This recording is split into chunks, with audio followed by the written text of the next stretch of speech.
যারা বলেছেন আল্লাহ এক, এই মমতাজুল ইসলাম বলছি 100% ভুল। যদি বলছেন প্রমাণ করুন, প্রমাণ করব। এখানে তো আলেম ওলামারা আছে, বা যারা মাইকে শুনতে পাচ্ছেন, যারা বসে আছেন আলেম ওলামারা, আমার যদি ভুল তথ্য পেশ করি তাহলে আমাকে ধরবেন, কোনো সমস্যা নেই, আমি প্রস্তুত রয়েছি। মোকাবেলা করতে প্রস্তুত নয়, আমি ভুল সংশোধন করতে প্রস্তুত। মোকাবেলা করার মতো বিদ্যমান নেই। এক, এখানে কোন মাদ্রাসায় পড়েন এরকম কোন ছেলে আছে বাবু? তোমরা কেউ একজন বলো।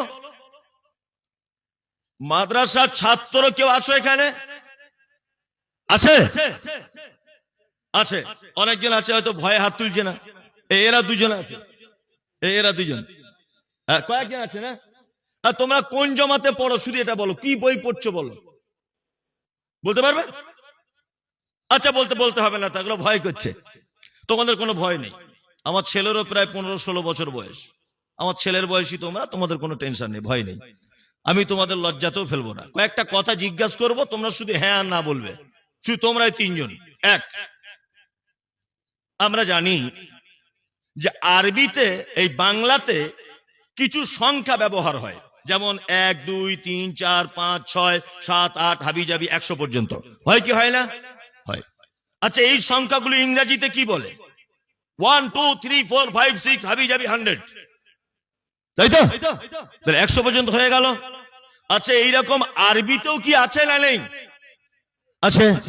আচ্ছা, তোমরা এবার বলো মাদ্রাসার ছাত্ররা, বাবুরা, আরবিতে এককে কি বলে বলো? ওয়াহিদুন। ইয়েস, ওয়াহিদুন। ওয়াহিদুন মানে এক। যারা আপনারা আল্লাহকে এক বলেছেন, তারা কতটা ভুল বলেছেন এটা আমি প্রমাণ করে দিই। তাহলে আরবিতে ওয়াহিদুন মানে এক, তাই তো? আল্লাহ পবিত্র আল কোরআনের ভিতরে বলছে, কুল, নবী আপনি বলুন, হুয়াল্লাহু কি? আহাদ। আহাদ মানে আল্লাহ এক। তাহলে আহাদ মানেও এক, আর ওয়াহিদ মানেও এক। আল্লাহ কই বললেন না কুল হুয়াল্লাহু ওয়াহিদ? নবী আপনি বলুন আল্লাহ এক। আল্লাহ কি ব্যবহার করছে? কুল হুয়াল্লাহু আহাদ।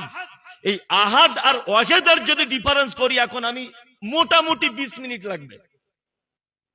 এই আহাদ আর ওয়াহিদের যদি ব্যাখ্যা বিশ্লেষণ করি 20 মিনিট লাগবে। আপনাকে আমি অত সময় দিচ্ছি না, 2 মিনিট আপনাকে একটা জিনিস বুঝিয়ে দিই, আহাদ আর ওয়াহিদের কত ডিফারেন্স। সুবহানাল্লাহ। মানে কোরআনে আল্লাহ যে শব্দ ব্যবহার করেছে, এই শব্দগুলোই যদি আপনি ব্যাখ্যা বিশ্লেষণ করেন, আপনার মৃত্যু পর্যন্ত সময় চলে যাবে, আপনি কুল কিনারা খুঁজে পাবেন না, মৃত্যু পর্যন্ত। যারা আরবি পড়তে জানেন, আলিফ বা তা সা জিম হা খ। আচ্ছা, আলিফ জবর কি হয়? আ। তাহলে এই বর্ণগুলোর ভিতরে একটা হামজা বলে শব্দ আছে না? হামজা জবর কি হয়? আ। আলিফ জবর আ, হামজা জবর আ। তা দুটোই যখন আ, তাহলে একটা আলিফ দিয়ে আল্লাহ কাজ মেটাতে পারতেন, আবার হামজা এলো কোথা থেকে? হামজাকে ব্যবহার হলো কেন? ও কি জন্য এসেছে? এই যে ব্যাখ্যা বিশ্লেষণ গুলো, আলিফ জবর আ, হামজা জবর আ, হ্যাঁ, দুটো আ আনার দরকার কি ছিল? একটা দিয়ে তো কাজ মিটে যেত। এর যে ব্যাখ্যা বিশ্লেষণ, আসলে সারা পৃথিবী যদি এখন চেষ্টা করে, গবেষণা যদি করে, যে কোরআনের ভুল প্রমাণ করব, কিয়ামত পর্যন্ত সম্ভব না। কিয়ামত পর্যন্ত সম্ভব না। আসলে আলিফ জবর আ আর হামজা জবর আ দিয়ে ডিফারেন্স করা হয়েছে একটা জিনিস। পবিত্র আল কোরআন এক জায়গায় তো অবতীর্ণ হয়নি, হয়েছে? হয়নি। আচ্ছা, আপনাদের বাড়ির সামনের যে জায়গাটা বাচ্চারা খেলাধুলো করে, এই জায়গাটার নাম কি? কি বলে? আপনার ঘরের সামনে একটু জায়গা আছে, পাঁচিল দিয়ে ঘেরা, কিন্তু ওই জায়গাটা আপনার ছেলে মেয়ে খেলাধুলো করে, ওই জায়গাটা কি বলে? উঠান। উঠান বলে।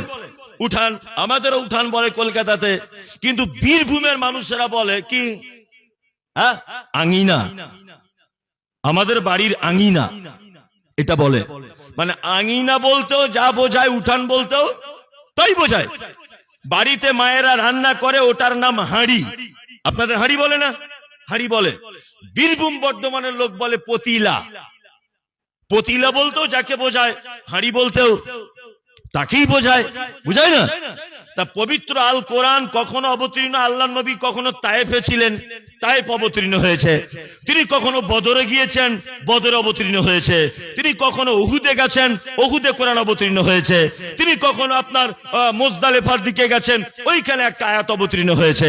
তার মানে মক্কাতেও মদিনাতেও গোটা সৌদিতে এই সিস্টেম ছিল।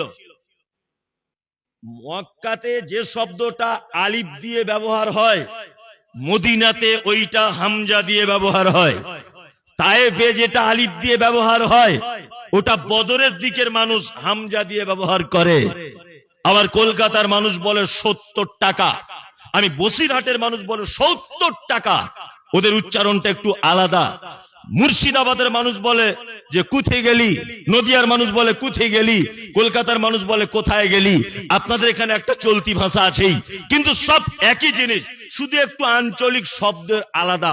আল্লাহ সুবহানাহু ওয়া তাআলা এই জন্য কোরআন মাজিদেও ঠিক অনুরূপ ভাবে আয়াতগুলোকে সেটিং করেছেন। যেখানে হামজা দিয়ে যে শব্দ ব্যবহার হয়েছে, হামজা দিয়েই হয়েছে, যেখানে আলিফ দিয়ে হয়েছে, আলিফ দিয়েই করে দিয়েছে। এবারে আহাদ আর ওয়াহিদের ডিফারেন্সটা বলা হয়নি। আমরা 1 2 3 4 5 6 এই যে গণনাটা করি, বা এই যে একটা, এই একটাকে আরবিতে বলা হয় ওয়াহিদ। কি বলা হয়? ওয়াহিদ। ভালো করে বুঝবেন। এবার আপনাদেরকে একটা জিনিস দেখায়। এই কলমটা নিয়ে আমি এখানে 1 লিখলাম, 1। এই একটার নাম ওয়াহিদ। কি বললাম? ওয়াহিদ। তার পাশে ডান দিকে একটা শূন্য দিলাম, কত হলো? 10। আচ্ছা, 10টা যখন আমি বলছি তখন 1 থাকছে না 1 কেটে যাচ্ছে? কোনটা কাটছে? আমি এই 1-এর আবার বাম দিকে একটা 5 লিখে দিলাম, কত হলো? 51। 51 যখন বলছি 1 আর টিকতে পারছে না। এটা এমন এক যে এক কখনো ডান দিকে কাউকে নিতে পারে, কখনো বাম দিকে কাউকে নিতে পারে। এই 1-এর ডান দিকে কেউ বসতে পারে, এই 1-এর বাম দিকে কেউ বসতে পারে। এই জন্য এর নাম আরবিতে বলা হয় ওয়াহিদ। কি বললাম বুঝলেন? ওয়াহিদ এমন এক যে অপরের উপরে নির্ভরশীল। আহাদ মানে একক। আহাদ মানে একক। আপনাকে কেউ জিজ্ঞেস করলে আল্লাহ কজন, আপনি 1 এটা বলবেন না, আপনি বলবেন আল্লাহ একক। একক মানে তার ডান দিকেও কেউ কিয়ামত পর্যন্ত থাকবে না, তার বাম দিকেও কেউ কিয়ামত পর্যন্ত আসবে না। যিনি একাই 100, তিনি কে? আল্লাহ। ওই জন্য এখানে মানে করতে হবে কুল, নবী আপনি বলে দেন হুয়াল্লাহু আহাদ, আল্লাহ একক।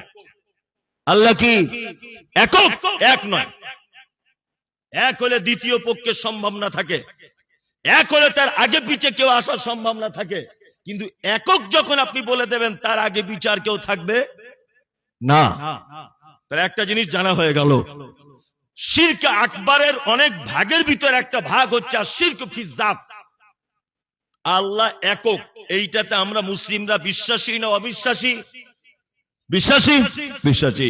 খ্রিস্টান ভাইদের 3টা আল্লাহ, যিশু আল্লাহ, ওর মা মেরি আল্লাহ, আর আল্লাহ আল্লাহ। আবার হিন্দু ভাইদের আল্লাহ শেষ নাই, ওরা বহুত্ববাদীতে বিশ্বাসী। যেমন বাচ্চা ছেলে যারা স্কুলে যায়, স্কুলে একটা পূজা হয়, কি পূজা বলুন তো? সরস্বতী। তার মানে হিন্দু ভাইদের এটা ধারণা যে বিদ্যার দেবী হচ্ছে সরস্বতী, আর সরস্বতীকে বিদ্যার ডিপার্টমেন্টটা দেওয়া হয়েছে। যারা সাইকেলের সারার দোকান আছে, মোটর সাইকেল সারার দোকান আছে, লোহা লাকড়ের দোকান আছে, এরা কোন পুজো করে? বিশ্বকর্মা। তার মানে ওদের একটা ধারণা যে এই ডিপার্টমেন্টটা বিশ্বকর্মাকে দেওয়া হয়েছে। কি বলছি বুঝতে পারছেন? হ্যাঁ, তার মানে ওদের আল্লাহ শেষ নাই। কি বললাম বুঝতে পারছেন? তাহলে ওরা বহুত্ববাদীতে বিশ্বাসী। পৃথিবীর একটা মাত্র জাতি বা একটা মাত্র ধর্মের মানুষ তারা একত্ববাদের উপরে বিশ্বাস করে, তারা কে? মুসলিম। এবং আমরা কোন একত্ববাদের উপরে বিশ্বাস করি? আল্লাহ সুবহানাহু ওয়া তাআলার। আর একটা গোপন তথ্য জেনে যান। গোপন তথ্য কি? গোপন তথ্য হচ্ছে এই, অনেক মুসলিমদের ধ্যান ধারণা আছে যে আল্লাহ তো ক্ষমতা আছেই, তবে তার কাছে পৌঁছানো যাওয়া যায় না। অনেক ওলি, আল্লাহর ওলি, পীর সাহেব, অমুক সাহেব, এদের মাধ্যমে আল্লাহর কাছে পৌঁছাতে হয়। অনেক মুসলমানদের এই বিশ্বাস আছে না নেই? আছে।